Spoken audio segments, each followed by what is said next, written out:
On today's Locked On Thunder podcast, the Oklahoma City Thunder get a big win over the Memphis Grizzlies, crushing Memphis with their suffocating defense and co-stars who were lead actors tonight, all on today's show.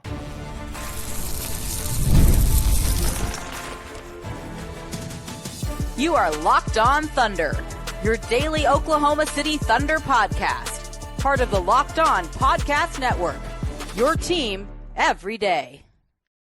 Let's get it going on the Locked On Thunder podcast, on the Locked On Podcast Network, your team every day. I'm Rylan Stiles, host of Locked On Thunder, media member and beat writer for Thunder on SI. We're here talking about the Oklahoma City Thunder getting a dominating win over the Memphis Grizzlies. Subscribe, like, comment down below what you thought of game one of round one. You can also tweet the show at Rylan_Stiles. This game was a perfect script for OKC, a dream come true for the Thunder, and a nightmare for the Grizzlies. And the Thunder are going to make teams have their worst nightmares often in this postseason, if tonight is any indication, because it really starts with the defensive end. The Thunder have been a historically great defense all year long. This should come as no surprise, but to be able to do it at the highest level and to be able to embarrass the names, or at least the name value of Memphis with Jaren Jackson Jr., who was irrelevant tonight, beyond irrelevant tonight. Ja Morant, who looked nothing of a franchise star, much less a face of the league, and Desmond Bane, to be able to just hold Memphis to 80 points.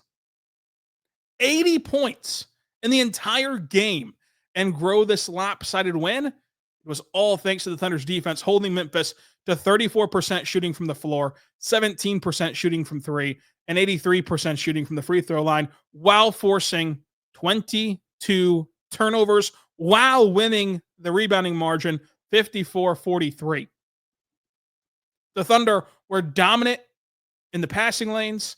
They were dominant on the glass. They were dominant with their closeouts. And that's all she wrote for Memphis to put up a brutal playoff performance where Marvin Bagley is their leading scorer. Maybe the Kings weren't wrong after all.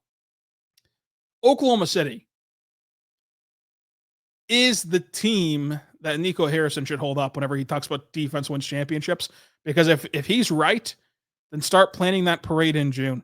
And I don't care that the NBA didn't put Lou Dort as a finalist for Defensive Player of the Year, which is insane that the voters did not tally him up enough votes to be a finalist. He's the best defender in this league. We can't sit here and talk about how the currency of basketball is a number one scoring option. And we wish away teams like Houston who don't have that and say you can't win a championship without that, and you can't build a good team without that, and you can't be considered serious contenders without that. And then the one guy who routinely shuts down those number one scoring options gets casted aside because of his positional column. Lou Dort was excellent tonight, and he was excellent on both ends, but especially defensively, picking up Ja Morant 94 feet, making his life torturous in this game. His ability to navigate through screens and stick on and contest Ja Morant threes and Ja Morant in the mid-range. His ability on one play to literally touch the court, get back up, and block Ja Morant before the best athlete in this league, one of them at least, and Ja Morant, could even get a shot up at the rim. That's special stuff. That's best defender in the league stuff. And I know that he doesn't have, the scorers table inflating his block numbers. I know he doesn't have the counting stats, but if you're talking about impact, if you're talking about who other teams rave about and who other players rave about, it's Lou Dort. That's the best player in this league. You saw him draw the illegal screen on Zach Edey early and often, him drawing the illegal screens in general, one on Zach Edey early. Lou is just a different player. We talk a lot about heads of the snake for good offenses. He's the head of the snake for the Thunder's defense. Is it a group effort? Yes, you can't have a historically great defense to this degree and only have one good defender. So it's not to say he's not surrounded by great guys, but he leads that charge. He takes the toughest assignments and doesn't need help in those assignments. Look around the playoffs right now. Where are the role players beating teams when you have to overhelp and you have to go crowd someone to open up the lanes for those things to happen? Right, the Russell Westbrook 3 yesterday. Well, that's a byproduct of having to load up on Jokic.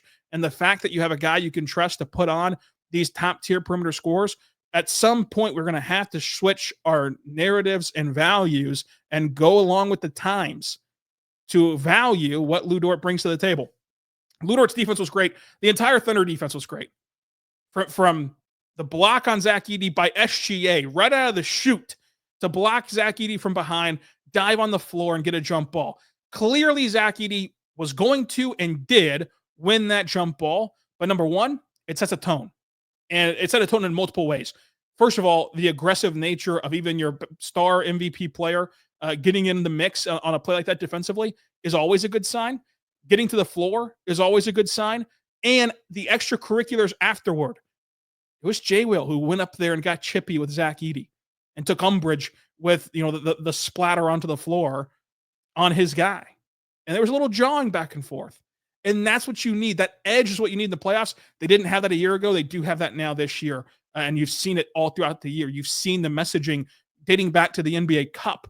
Whenever Cason Wallace and this team was talking about not getting punked this year, that's an example of it on the biggest stage. But more importantly, the jump ball. The situation that it came in was a stop. Because you got the block to erase what should have been 2 easy points if Zach Edey was able to get the ball up, have stronger hands, and finish through some contact. Instead, turns into a jump ball with a shot clock just basically expired. And by the time you tapped it back and won the jump ball, there's a shot clock violation. That's spearheaded by your MVP candidate getting you that stop. Isaiah Joe held up extremely well against Ja Morant. And yes, that's a storyline that we've talked about on this show all year is the improved defense from Isaiah Joe, but it's different. It's different to stay connected to Ja moving laterally on a guy as shifty, as quick, as athletic, as explosive as Ja Morant. For Isaiah Joe to do that, he held up very well. And you saw Ja Morant thinking he's going to have a break as Lu Dort exits. Who comes in? Oh, ho-hum, Cason Wallace and Alex Caruso. There's never a break. You've got to play perfect basketball to even have a chance to beat this Thunder team. And if you play the way the Grizzlies did, you have zero chance, clearly. But it's just the little things of at one point this game was in the balance. And in those moments, open looks were few and far between. And the ones that Memphis got, they couldn't make. They just couldn't do it. And those feel like back-breaking sequences. When you get a Desmond Bane 3 in the corner, wide open, nobody around you, and you miss it because of how good this defense is, that turns into 2 or 3 bad possessions afterward, and you spiral. You've got to be able to capitalize, and the Grizzlies could not on the few open looks that you get because they are few and far between. Chet's block on Edey. The fact that they just took Jaren Jackson completely out of this game. That's a tribute to J-Dub, a tribute to Caruso, a tribute to these Thunder players who I thought was interesting to see the layers of which the Thunder defended Memphis, where they had Chet on Edey and had Isaiah Hartenstein behind him as a roamer, kind of off the ball, just really not specifically guarding anybody because you don't feel threatened by Memphis's three-point shooting. And for good reason tonight, as they shot 17% from 3, but it just made it to where you could not get shots at the rim. And this game looked like a team who had prepared for the playoffs and a team who had not. A team who had a strategy going in and a team who did not. An example of that would be Zach Edey being 5 feet from Isaiah Hartenstein, below the free throw line when everyone in the building knows he's taking a floater except for Zach Edey. That's on coaching. That's on coaching. You've got to know what's going to happen there. You've got to prepare for that. So from top to bottom, this was a dominating win from the Thunder, but it starts defensively because defense leads to offense. The Cason Wallace transition contact dunk, the steals that led to fast break points, which the Thunder dominated 27-5. 27-5 in fast break points. The Thunder won this game every which way to Sunday. They dominate fast break points. They win second chance points 17-12. They win points in the paint 60-48. They shot better. The Thunder shot 50, 35, 93. Memphis shot 34, 17, 83. The turnover battle. The Thunder had a few too many turnovers in this game, and most of those came when the game was kind of decided, it felt like, but 22-15 on the turnover battle, and the Thunder won on the glass. 54-43. And they won on the glass by just a relentless competitive nature that Memphis did not have. Yes, Hartenstein and Chet were grown men in the rebounding category. We'll talk about those two guys in particular coming up, but it was everybody. It was Lou Dort flying in and tapping a rebound out of Zach Edey's hands. That cannot happen if you're Memphis. And those things that we say cannot happen, they all happened today for Memphis. And it led to this. So when Memphis says that they're going to play better next game, the only way to go is up. You literally cannot play worse. This team, even though I predicted Thunder in 5, you have to have too much respect for Memphis to think they could play any worse than they played tonight. The question is, how much better can they play? And I don't think they can play much better than this. Now, they're going to play better, but it can't be to a degree big enough to close the gap. It can't be to a degree big enough to overcome the almighty Thunder, because even when this game was in the balance, Memphis let go of the rope at the end of the first quarter, and that lead went up to 12. But okay, you're down 12 after 1. And that's the time where if you're Memphis, you're only down 12 after 1. SGA is going to head to the bench for a while to start the second quarter. You've got to capitalize, and instead, they let up a 30-5 run. And instead, Memphis looked shell-shocked. They looked like they saw a ghost. They looked like they were dejected, defeated, and they wanted to be anywhere else but Oklahoma City. They wanted to be anywhere else but playing a basketball game. And when you're getting your teeth kicked in, that's a natural response, but they better figure it out quick, because game 2 is right around the corner. Tuesday night. I think that the first 5 minutes of Tuesday night will decide how this series goes. We'll talk about that. Chet Holmgren, Jalen Williams, all coming up. But first, I want to say right now, my good friends over at Monarch Money. Check out Monarch Money, because if you've ever checked your bank account and have wondered where did all the money go from dining out, online shopping, entertainment, and it's easy to lose track of your finances, that's where Monarch Money comes in, and they help you be your personal CFO, giving you full visibility and control over your finances. Monarch Money isn't just a budgeting app. It's a complete financial command center. You can track all your accounts, investments, and spending in one place, so you stop just managing your money and start building your wealth. Check it out today. It's an all-in-one convenient app that eliminates you from needing to juggle multiple apps, because you can track all of your spending, all of your long-term goals, and all of your finances all in one place, which is Monarch Money. So take control of your finances with Monarch Money. Use code LOCKEDONNBA at monarchmoney.com for 50% off your first year. That's Monarch Money, code LOCKEDONNBA for half off your first year. We're back on the Locked On Thunder podcast, on the Locked On Podcast Network, your teams every day. So it's the Thunder's defense that's a story. They were physical, they were aggressive, and they had a different level of competitiveness to them. Bad news for Memphis is it wasn't even their apex game, because we're going to talk about Shai coming up. But it was pretty dang close because of what they were able to do defensively. And the fact that they were able to do this off of this long layoff is also inspiring for Memphis. All right, there's a few layers to this. It's uninspiring for Memphis that Shai was just not Shai at all in terms of results. And Oklahoma City had this long layoff, and they had some rust last year in game 1 against New Orleans, because we saw how that series ended up. But game 1 was a CJ McCollum prayer away from going to 5 games.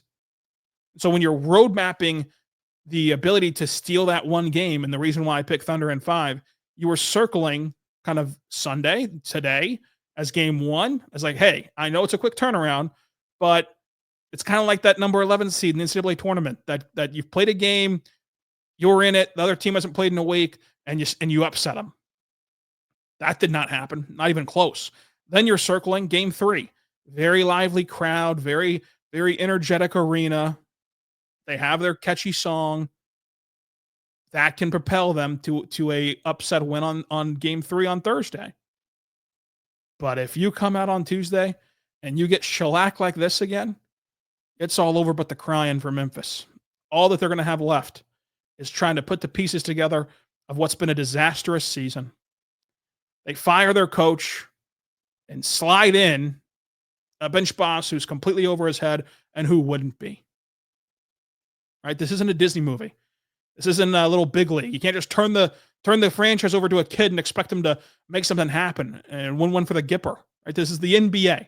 the National Basketball Association, and you gave up a very good developmental coach who is a coach of the year caliber coach, who at one point had this team as the number 2 seed, and you gave it to a guy who had no time to prepare for this, no time to get in his stuff, his system, his identity into this team, and the early returns are not great. Couldn't get the ball in against Golden State. 5-second violation loses you the game. You beat a Dallas team whose season ended February 1st, and you get a historic loss put on you in game 1. Even if you were just hell-bent on firing Taylor Jenkins, why would you choose now to do it if this is your guy? If he's not a lame duck interim and you really believe in him, why would you even expose him to this? Let Taylor Jenkins eat all of this stuff this week and then slide him into the summertime, have a whole training camp, have a whole off season, have a whole way of doing things. From top to bottom, it's been a season completely off the rails from Memphis. It's been a season that I don't know how Grizzlies fans can be appreciative of it, because it certainly is just disastrous. But beyond just the coaching aspect of it, Jaren Jackson Jr. was irrelevant tonight. 4 points.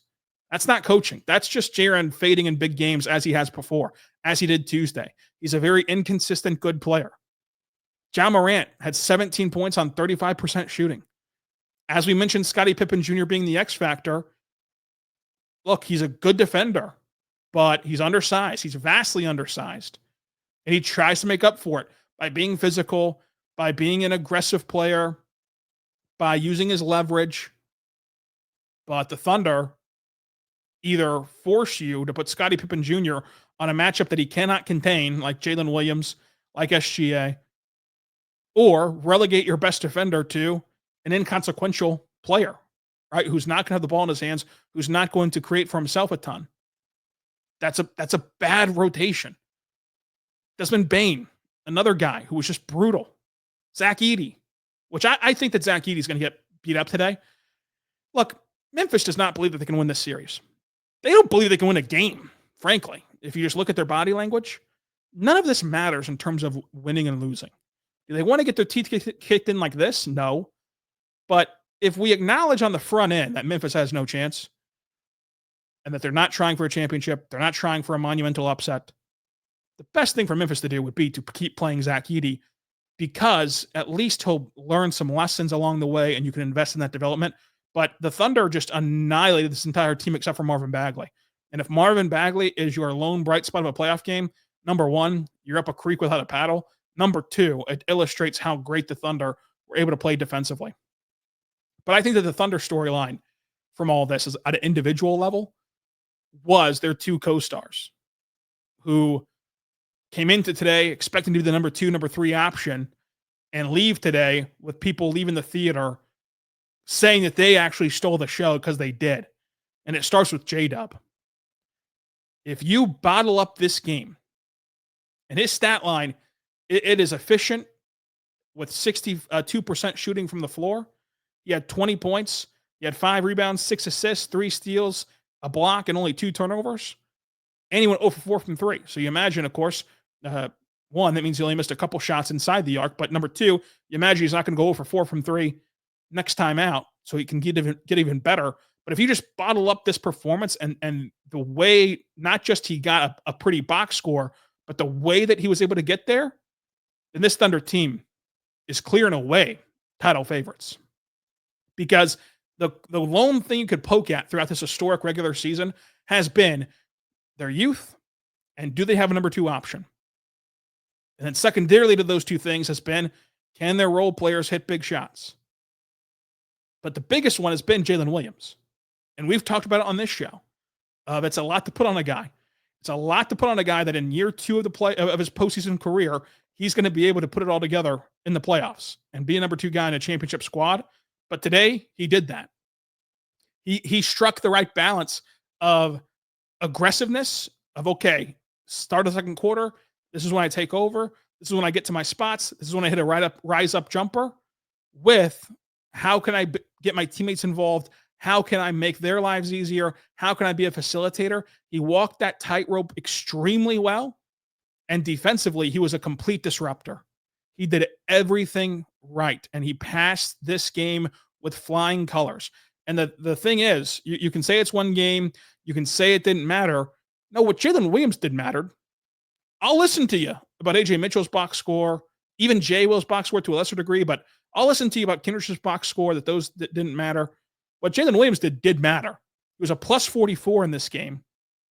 And we've seen big runs happen before, as recently as yesterday, when the Knicks put together a 21-0 run. Big runs happen. Basketball's a game of them. Memphis was still playing their guys whenever J-Dub was in the game for the full 26 minutes he was in the game. Memphis was still trying to make runs, but what happened? Like we said, first quarter ends, Memphis only down 12. You think, okay, we throw a haymaker to start the second quarter, right back in this game. J-Dub did not let that happen. They closed the second quarter, and Memphis played their best basketball in the last 4 minutes of the second quarter. It didn't matter. The scoreboard didn't do it justice how good that they played in that stretch, but they did play a good stretch. And Mark goes and gets a challenge right to take free throws away from Memphis and instead get OKC points because Ja Morant just unbelievably fouled Chet Holmgren on a prayer lob that had no chance. I mean, it looked like it was on top of the backboard, but Ja fouls, Chet goes to the line, Chet gets you a couple more points. But they closed the second quarter good, and their last gasp was the start of the third quarter. After intermission, after you might be high on yourself, after you might be drinking your own Kool-Aid, so to say. And who set the tone for this team in the third quarter to go on a 10-0 run? It was Jalen Williams and Lou Dort defensively. And Jalen Williams came through in a big way in that third quarter as both a table setter and a scorer. It's only one game, but he only got to play one today. So as of today, the biggest postseason question is answered, and Jalen Williams looked every bit the part. And this is building on what was a very strong close to an all-star season. He of course, got the all-star nod in February. I thought he played his very best basketball over his last 6 games of the season. And he built on that in a big way today. And if you can take that and promise that that's what's going to happen the rest of the way, it fully changes the belief and the expectation. Because if he's able to play this way for the length of the playoffs, then your expectation should be winning a championship. And I think he's capable of that. I think that this team is capable of that. And his fellow youngster, same draft class, Chet Holmgren, had the best game of his season when paired with Isaiah Hartenstein. We'll talk about that coming up. But first, I want to say right now, my good friends over at FanDuel, go check out FanDuel today. And make sure you do, because the NBA playoffs are here, and FanDuel's giving new customers an incredible way to get in on the action. Right now, you can join FanDuel and place your first $5 bet and get $250 in bonus bets if your bet wins. I love FanDuel. It makes it so easy. Whether you're picking the favorite team or trying to root for player props or the underdog, you can do so. Don't miss out. Head to FanDuel.com and claim your $250 bonus bets today on your first $5 bet. If your bet wins, you can go check it out today and bet on this series even. You can bet on who you think will win this series. It seems pretty evident after game number 1. You can also bet on individual games. Thunder, Grizzlies, game number 2 Tuesday. Thunder 15-point favorites against Memphis at FanDuel.com. Go check it out today at FanDuel.com.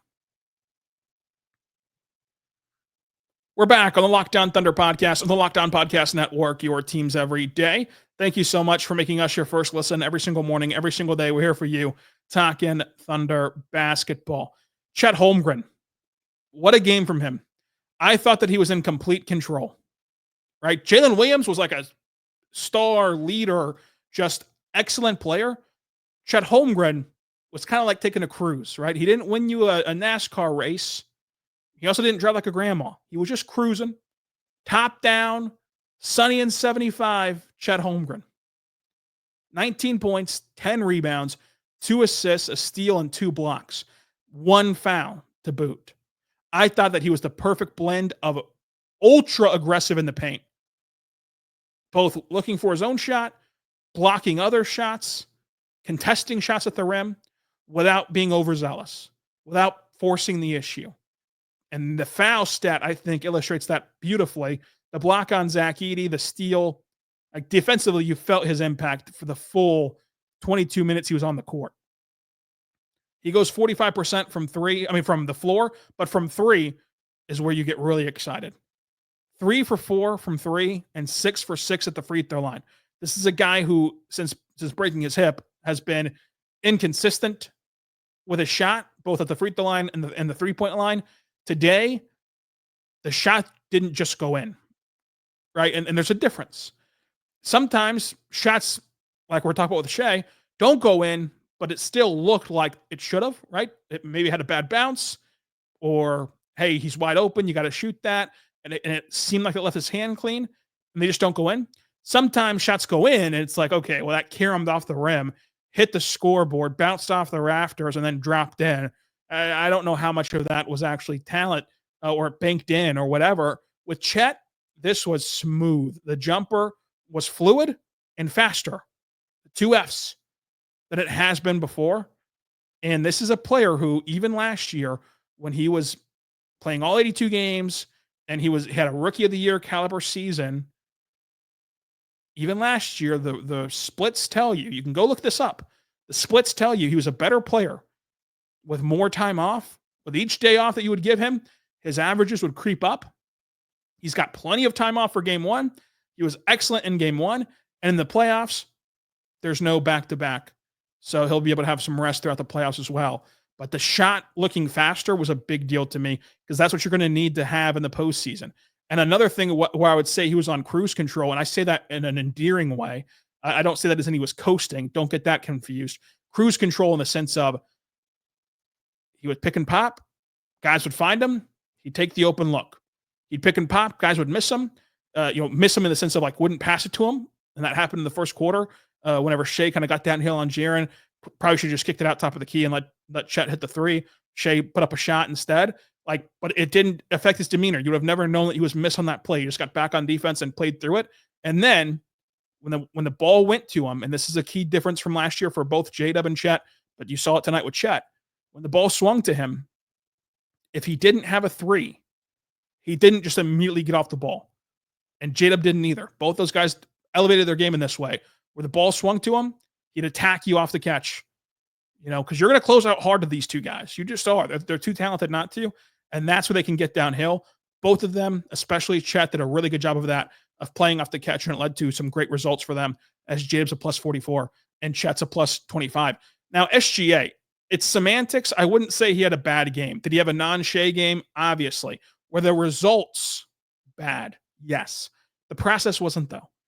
And that matters to an nth degree for players like Shai. Because there's certain players where, if the process is there and the results aren't there, yes, the process is technically good, as in the shot quality was good, or it was a advised shot versus an ill-advised shot, but they're just not talented to make it matter. We know what Shai is. Shai's the MVP of this league. Shai has a body of work of consistency, efficiency, and success in this league. It wasn't as though Memphis forced him into bad shooting and 15 points. It was nothing Memphis's defense did. It was nothing that they loaded up and took him away, and oh my gosh, the Thunder have to get someone else to bail them out. And that's where it's discouraging for Memphis, because in your heart of hearts, you did nothing to correlate to this bad Shai game, and that means Shai's going to have a great game in game 2. And if you don't fix these other issues, then you're in deep stuff. You're in a deep hole. Because Shai, the shots that he took, did he go for a kill shot 3 and that's one of his 1 for 7s? Sure. But the shots that he took were shots that he hits over and over and over again. It's shots that he's built a living on. It's shots that he's built an MVP case on. It's shots that he's built a supermax on. That's Shai's bread and butter in the mid-range. They just didn't happen to fall. And what I admired from Shai was the ability to not let that affect his game. The shots weren't hitting at the rate he wanted to, so much so that after he hit his 1-3, he lifts his arms to the heavens to thank the Lord that it went in. But he still took the shots that were open, and he still got his teammates involved. Sometimes, especially in a game like this, you think about the human element of You're supposed to be the MVP. You're on this massive stage of ABC at noon, NBA playoffs, something that every basketball player and basketball fan has watched their entire life and dreams about, right? And it's not going your way. And a lot of players would force the issue and just start full head of steam at the rim, trying to make it better. And Shai just played with it himself. And I think that that's a really good sign of a leader that Shai is, or an illustration of the leader that Shai is. Just 2 turnovers, 2 blocks. The one on Edey was huge. We've diagnosed that. 5 assists, 3 boards for him. Expect Shai to have a much bigger game. And you know, if you listen to the show at any length of time, I'd tell you if it was anything different than like what the defense was doing, or if they were loading up on Shai or doubling or blitzing him and it really forced Shai into a bad game. Not the case tonight. He got where he wanted to go. He just couldn't put the pumpkin in the patch. And sometimes that happens, but I think it'll be October on Tuesday. Now, whenever you look at the rest of this team, Isaiah Hartenstein's impact and Alex Caruso's impact cannot be understated. Alex Caruso didn't attempt a single shot, but he changed the game. In 12 minutes of action, that's all he played. He had 4 assists. 4 assists. He's this just connector. And this is what Josh Giddey fans got really mad at me for in the summertime, but it's bared out. Is Josh Giddey a better pure playmaker? Just if you're talking about who can have the best passing highlights, who can have the best Magic Johnson-esque highlight reel, yes, Josh Giddey's a better passer than Alex Caruso. He's not a better connective playmaker. And there's a difference. He's not a guy who's really good at swinging the ball whenever the ball gets swung to him. He's a playmaker who, just like as a scorer, has to get into a rhythm of reading the defense, has to get into a rhythm of timing, has to get into a rhythm of all these other factors.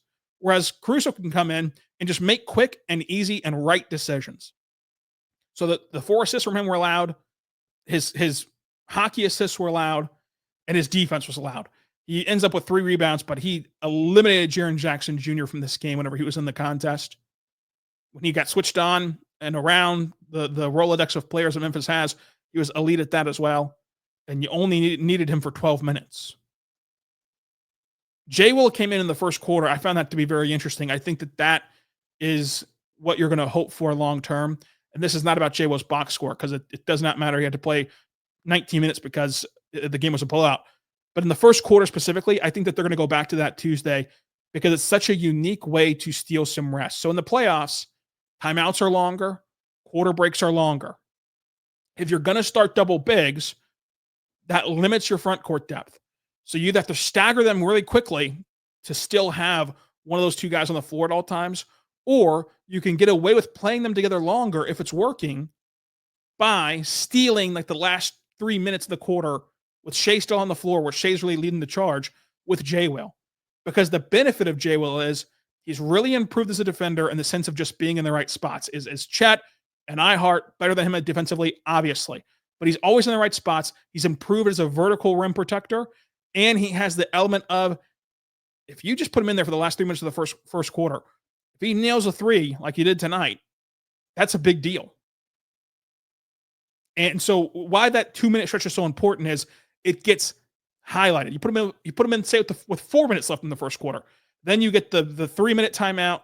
Then you get the quarter break minimum. Like that's the minimum amount of stoppages that you're going to be able to get from putting him in there. Those are longer breaks than just 4 minutes for Chet and for Hartenstein. Because now we're talking real time minutes of those 2 guys being on the bench. Then you can usher at least one of them back on the court to start with J-Dub. And it's been Hartenstein who's had an elite pairing and 2-man game with J-Dub. You can usher one of them back on the court to start the second quarter. As long as J. Will can continue to play this way that he's played down the stretch of this season. And tonight he's 1 for 1 and making an impact. So I thought that J. Will had a really good game just overall. A lot of it was in garbage time, but I thought that the rotation was interesting to put him in the first quarter. Everyone got into the first quarter except for Wiggins, who then went on to have 21 points and lead the team in scoring afterward. And Wiggins' ability to come off the bench and hit 3 threes in a row and just blow the roof off this place was something that you can't take for granted, because it's a really hard skill set to stay ready. It's a really hard skill set to not know. The variables and unknown doesn't often lead to comfortability, but Wiggins is comfortable on the basketball court. As Shai said after the game, he's just a really good player. And like, he'll figure it out whenever you put him into the game. Isaiah Joe, the shooting was only 2 for 5, but we mentioned his defense on Ja. It cannot be understated. And then Cason Wallace, one shot, which was the transition dunk through contact, but harassing defense that did lead him to 4 fouls. Some of those should have been fouls, but they were called, so it was a foul. 4 fouls, 3 assists, 2 boards, and a steal. Cason Wallace only has to play 13 minutes in his own right. There's not, some of the stuff down here gets a bit funkier because of just the nature of the blowout game. But the 30-5 run, the non-Shai minutes, though that's what you should take from this game. I know it's hard to purse through all the nooks and crannies of a lopsided win like this. Just highlight that segment of the start of the second quarter when the game's still in the balance. The Grizzlies are only down 12. Shai's on the bench, and the Grizzlies had to be thinking this is our shot to throw a haymaker, and instead they were buried. They were buried, and the Thunder crushed Memphis 1-0 in the series. And the first 5 minutes of game 2 is the most important minutes of Memphis' season. We'll talk more about that tomorrow. Until then, be good and be good to one another.